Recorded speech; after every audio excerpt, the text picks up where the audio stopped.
नमस्कार दोस्तों, आप सभी लोगों का स्वागत है आप ही के YouTube channel shares in pocket SIP में, जो एक कदम आगे बढ़ाता है सेल्फ सफिशिएंट इंडिया की तरफ। तो चलिए शुरू करते हैं आज की वीडियो के साथ। दोस्तों, आज की वीडियो का टॉपिक है फंडामेंटल एनालिसिस। यह वीडियो पार्ट 3 है। इसी सीरीज में मैं ऑलरेडी 2 वीडियो लेकर आया हुआ हूँ। पहली वीडियो पार्ट 1 की बात करें तो उसमें मैंने फंडामेंटल एनालिसिस की थ्योरेटिकल बेसिस पर बताया था कि हम थ्योरेटिकल बेसिस पर कैसे फंडामेंटल एनालिसिस कर सकते हैं। मैंने पार्ट 2 में आपको बताया था कि हम 2 वेबसाइट की हेल्प से फंडामेंटल एनालिसिस कर सकते हैं बहुत ही आसान तरीकों से। तो पार्ट 2 में मैंने पहली वेबसाइट कवर की थी जिसकी हेल्प से हम फंडामेंटल एनालिसिस कर सकते थे। आज पार्ट 3 में मैं वो दूसरी वेबसाइट कवर करूंगा जिसकी हेल्प से हम फंडामेंटल एनालिसिस कर पाएंगे बड़े ही ईजी मेथड से। दोस्तों, मैं बहुत ही आसान तरीके से आप लोगों को बता रहा हूँ कि हम लोग फंडामेंटल एनालिसिस कैसे कर सकते हैं, किसी स्टॉक को चुन सकते हैं जिसमें हमें इन्वेस्टमेंट करना है। तो आप प्लीज़ वीडियो को ज़्यादा से ज़्यादा लाइक करें और शेयर करें और इस चैनल को सब्सक्राइब करें, जिससे कि आप लोगों को रेगुलर बेसिस पर वीडियो मिलती रहे। वीक डेज पर मेरी वीडियोस आती हैं जो डेली बेसिस पर मार्केट की अपडेट देती हैं, और वीकेंड्स पर मेरी लर्निंग बेसिस के ऊपर भी वीडियोस आ रही हैं जिसमें मैं आप लोगों को सिखा रहा हूँ कि शेयर मार्केट होता क्या है, उसमें हम किसी स्टॉक को कैसे सेलेक्ट कर सकते हैं। तो वीकेंड पर मेरी ये वीडियोस भी आती हैं। तो आप चैनल को प्लीज़ सब्सक्राइब करें और बेल आइकन दबा दें, जिससे कि आप लोगों को मेरी वीडियोस रेगुलर बेसिस पर मिलते रहें, और जैसे ही मैं यूट्यूब पर वो वीडियोस अपलोड करूं तो आप लोगों को एक नोटिफिकेशन मिल सके।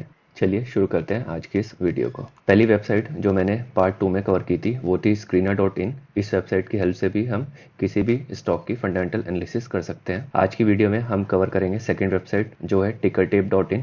इस वेबसाइट की हेल्प से भी हम बड़ी आसान तरीकों से फंडामेंटल एनालिसिस कर सकते हैं किसी भी स्टॉक की। लास्ट वीडियो में मैंने आप लोगों को 3 शेयर एनालिसिस करके दिखाए थे जो डिफरेंट सेक्टर से रिलेटेड थे और डिफरेंट मार्केट कैप के थे। इन तीनों ही शेयर्स की मैंने आपको फंडामेंटल एनालिसिस करके दिखाई थी पार्ट 2 में। वो वीडियो काफ़ी लंबी हो गई थी, इसलिए आज की इस वीडियो में मैं किसी भी एक शेयर की आपको फंडामेंटल एनालिसिस करके दिखाऊंगा। चलिए मैं अब आपको लेकर चलता हूं अपने कंप्यूटर स्क्रीन पर। तो आप बड़े ध्यान से देखिए कि अब हम फंडामेंटल एनालिसिस कैसे करेंगे tickertape.in वेबसाइट से बड़ी आसान तरीकों से। दोस्तों, अब आप लोग मेरी कंप्यूटर स्क्रीन देख पा रहे होंगे। तो चलिए शुरू करते हैं इस वीडियो को। दोस्तों, उससे पहले अगर आप लोगों ने मेरी फंडामेंटल एनालिसिस के पार्ट 1 और पार्ट 2 नहीं देखे हैं तो आप लोग प्लीज़ पहले उसको देख लें। उसका लिंक मैं ऊपर आई बटन में छोड़ रहा हूँ, जिससे कि आप लोगों को इस वीडियो को समझने में काफ़ी आसानी होगी। यह वेबसाइट देखने में कुछ इस तरीके से नज़र आती है। इसमें आप लोगों को नीचे भी डिफरेंट सेक्शन दिख जाएंगे, जैसे screener, MMI, stocks and learn, और भी बहुत सारी चीज़ें आप इस वेबसाइट्स में देख सकते हैं नीचे की तरफ। तो हम लोग शुरू करते हैं अपनी फंडामेंटल एनालिसिस को। सबसे ऊपर आप लोगों को एक सर्च बार मिल जाएगा जिसमें हमें अपना स्टॉक सर्च करना है जिसकी हमें फंडामेंटल एनालिसिस करने हैं। तो मैं उन तीनों स्टॉक में से एक स्टॉक चुन लेता हूँ। तो मैं बजाज कंज्यूमर सर्च कर लेता हूँ और ये आ गया, आप लोगों को दिखा दिया। सबसे पहले मैं एंटर मारता हूँ तो यहाँ पर आपको इस स्टॉक की सारी इन्फॉर्मेशंस वो दिखा रहा है।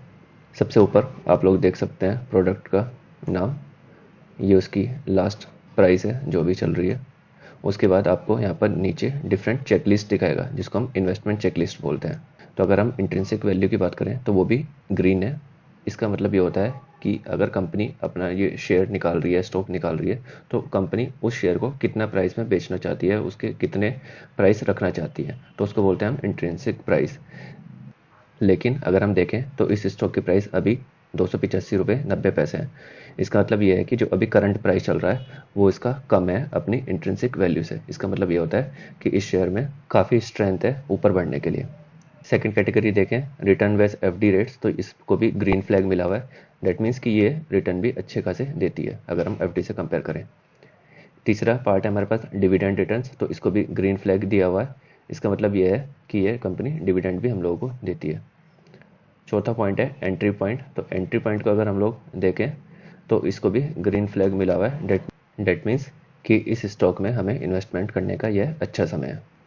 और लास्ट कैटेगरी है नो रेड फ्लैग्स, मतलब कि इस स्टॉक को कोई भी रेड फ्लैग नहीं मिला है तो इसलिए भी ग्रीन शो कर रहा है।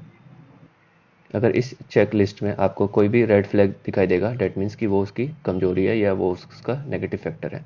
तो अभी इस शेयर में हमें सारे के सारे ग्रीन फ्लैग दिखाई दे रहे हैं, तो डेट मीन्स कि ये शेयर अच्छा है।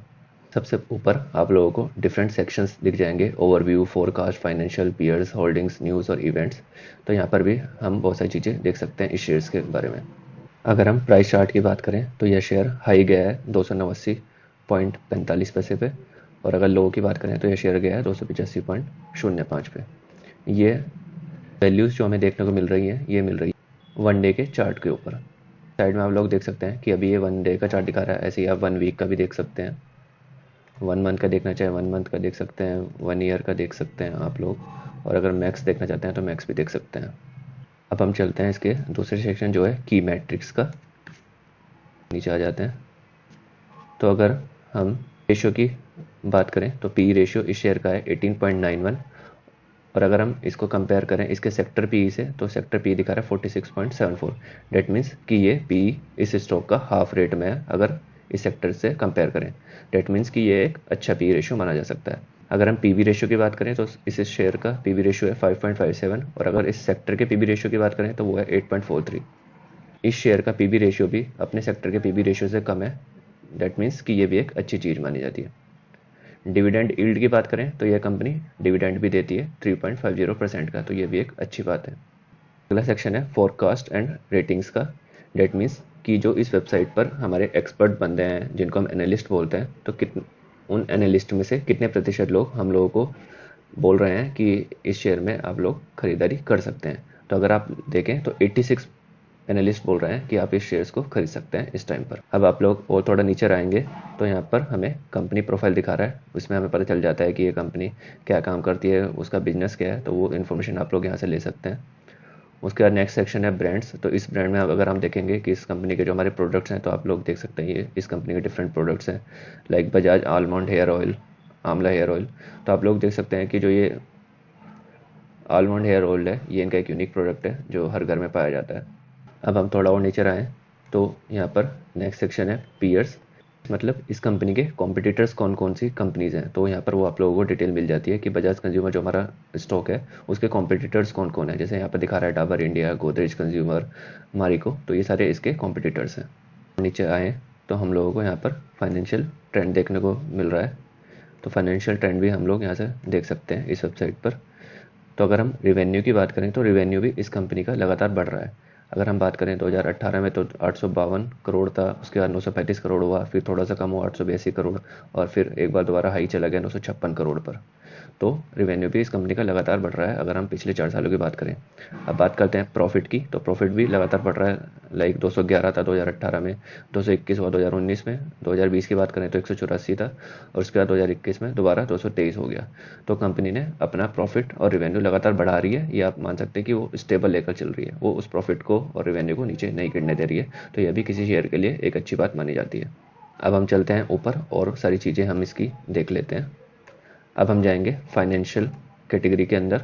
फाइनेंशियल कैटेगरी में आने के बाद हमें सबसे पहले देखना होगा फाइनेंशियल स्टेटमेंट। इसमें हमने अभी इनकम सेलेक्ट किया हुआ है। तो अब हम थोड़ा नीचे आ जाते हैं और देख लेते हैं कि हमारा जो रिवेन्यू है वो लगातार बढ़ रहा है, जो हमने पिछले ग्राफ में भी देखा था। तो वो हम यहाँ से भी देख सकते हैं नंबरिंग में कि 2018 में हमारा कितना रिवेन्यू था, 2019 में कितना था, 2020 में, 2021 में, तो वो लगातार बढ़ रहा है। अगर हम नेट इनकम की बात करें तो नेट इनकम भी कंपनी की लगातार बढ़ रही है। लाइक 211 थी 2018 में, 2019 में 221 हुई, 184 थी 2020 में, और 223 हुई 2021 में। तो यहाँ पे भी हम लोग देख सकते हैं। ईपीएस भी मैंने एक बताया था कैटेगरी होते हैं अर्निंग पर शेयर की, तो ये भी हम लोग देख सकते हैं। 2018 में ईपीएस 14 था, उसके बाद 2019 में 15 हुआ, देन 2020 में 12 था, और 2021 में वो 15 हो गया है अर्निंग पर शेयर। उसके बाद हम थोड़ा नीचे आते हैं। अगर हमें कंपनी से रिलेटेड कोई भी अपडेट जाननी है तो हमें एनुअल रिपोर्ट्स यहाँ पर मिल जाती है कि 2019 की फाइनेंशियल एनुअल रिपोर्ट्स इस कंपनी की क्या थी, 2020 की, 2021 की, तो वो रिपोर्ट्स भी हम लोग देख सकते हैं। अब हम दोबारा से ऊपर चलते हैं। उसके बाद हम देखते हैं इनकम के अलावा अब हमें जाना है बैलेंस शीट में। बैलेंस शीट में जैसे ही हम लोग गए तो हमें इन्फॉर्मेशन मिल जाती है एसेट्स के बारे में। अगर हम एसेट्स की बात करें तो कंपनी का एसेट्स भी लगातार बारे में था 431 करोड़, 2019 में 425 करोड़ हुआ, 2020 में वो 632 करोड़ हुआ, और 2021 में 715 करोड़ हुआ है। तो डैट मीन्स कि करंट एसेट भी कंपनी का लगातार। चेक कर लेते हैं कंपनी का कैश फ्लो, तो हमें कैश फ्लो पे क्लिक करना होगा। उसके बाद हम cash flow free cash flow की बात करें तो 2018 में 161 करोड़ था, 2019 में वो 164 करोड़ हुआ, 2020 में 172 करोड़ हुआ, और 2021 में 234 करोड़। डेट मीन्स कि कंपनी अपना फ्री कैश फ्लो भी लगातार बढ़ा रही है। तो यह भी एक अच्छी चीज़ मानी जाती है उस कंपनी के लिए। अब हम चलते हैं होल्डिंग्स के पार्ट। होल्डिंग्स में अगर हम लोग देखें और अगर हम लेटेस्ट मार्च 2021 की बात करें तो प्रोमोटर्स की होल्डिंग है 38% की, म्यूचुअल फंड ने भी इस स्टॉक में इन्वेस्टमेंट की हुई है, उनके पास होल्डिंग है 17% की, तो यह भी एक अच्छी बात मानी जाती है। फॉरेन इंस्टीट्यूशंस की बात करें तो उनके पास होल्डिंग है 22% की, और हम जैसे रिटेल उपभोक्ताओं के पास इसकी होल्डिंग्स है सिर्फ 20%। बाकी सब होल्डिंग प्रोमोटर्स के पास और म्यूचुअल फंड्स के पास है। तो हम लोगों ने देखा कि हम कितने आसान तरीके से इस वेबसाइट्स के थ्रू भी फंडामेंटल एनालिसिस कर सकते। अगर आप लोगों को और डिटेल्स एनालिसिस करनी है तो इसका एक वर्जन हमारा, जिसमें हम प्रो वर्जन खरीद सकते हैं, लेकिन वो पेड होता है, तो उसके लिए आपको कुछ मंथली चार्जेस पेड करने होते हैं, क्वार्टरली चार्जेस। उसके बाद आप इसमें थोड़ा और ड्रिल डाउन कर सकते हैं। लेकिन अगर आप ये बेसिक चीज़ें भी कर लेते हैं तो ये भी काफ़ी है किसी भी स्टॉक की फंडामेंटल एनालिसिस के लिए। ये तो बात हुई किसी भी स्टॉक की अगर हमें फंडामेंटल एनालिसिस करनी है तो वो हम लोग ऐसे कर सकते हैं। अगर हम लोग मार्केट कैप कैटेगरी के अकॉर्डिंग उस लिस्ट में इन्वेस्टमेंट करना चाहते हैं तो हम लोग वो भी इस वेबसाइट के थ्रू कर। चलिए मैं आप लोगों को दिखाता हूँ कि हम लोग मार्केट कैप कैटेगरी के बेसिस पर कैसे किसी शेयर की फंडामेंटल एनालिसिस कर सकते हैं। तो देखिए अब मैं आ गया हूँ टिकर टेप के मेन स्क्रीन पर। तो यहाँ पर अब हमें एक नीचे सेक्शन दिखाई दे रहा है स्क्रीनर। अब हमें इस स्क्रीनर सेक्शन पे क्लिक करना है। जैसे ही हम यहाँ पर करेंगे तो यहाँ पर ये हमें कुछ चीज़ें से रिलेटेड दिखा देगा। हमें क्लिक करना है स्टार्ट स्क्रीनिंग पर। तो यहाँ पर हमारे पास सेक्शन है मार्केट कैप का, कि हमें किस मार्केट कैप में इन्वेस्टमेंट करनी है या किसकी फंडामेंटल एनालिसिस करनी है। तो यहाँ पर हमें 3 सेक्शन मिले हुए हैं, fundamental, small cap, mid cap, large cap. तो मैं लेकर चलता हूँ स्मॉल कैप कंपनीज़ को। मैंने सेलेक्ट कर ली स्मॉल कैप। उसके बाद मैंने पी रेशियो आप लोगों को बताया था कि पी रेशियो अगर 15 से ऊपर है तो वो अच्छा माना जाता है, उसको ज़्यादा बड़ा हुआ भी नहीं होना चाहिए और ज़्यादा कम भी नहीं होना चाहिए। तो हम इसको सेट कर देते हैं यहाँ पर। तो मैं यहाँ पर इसको सेट कर देता हूँ पी रेशियो को, कि वो मिनिमम 15 होना चाहिए और ज़्यादा से ज़्यादा वो हमारा 25 होना चाहिए। तो ये भी मैंने सेट कर दिया। इसके बेसिस पर अब हमारे पास ये लिस्ट आ गई है। अब अगर आप लोग चाहते हैं कि मैं और फिल्टर से मैं लगाऊं तो आप लोगों को नीचे ये सेक्शन दिखाई दे रहा है ऐड फिल्टर, इस पर क्लिक करके आप और बहुत सारे फिल्टर इसमें ऐड कर सकते हैं। चलिए मैं इसमें आप लोगों को और 2 से 3 फिल्टर ऐड करके दिखाता हूँ। तो मैंने क्लिक किया ऐड फिल्टर पे। उसके बाद हमारे पास ये स्क्रीन खोल कर आ जाएगी।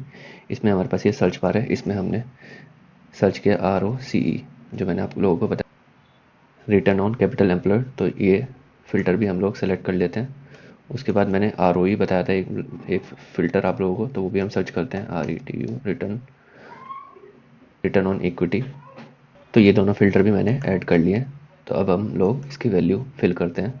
तो मैंने आप लोगों को बताया था कि ROCE और ROE अगर ये मिनिमम 20 है तो हम उसको शेयर को एक अच्छा शेयर मान सकते हैं। तो हम यहाँ पर सेट कर देते हैं कि मिनिमम ROCE 20 हो। तो ये हमने सेट कर दिया।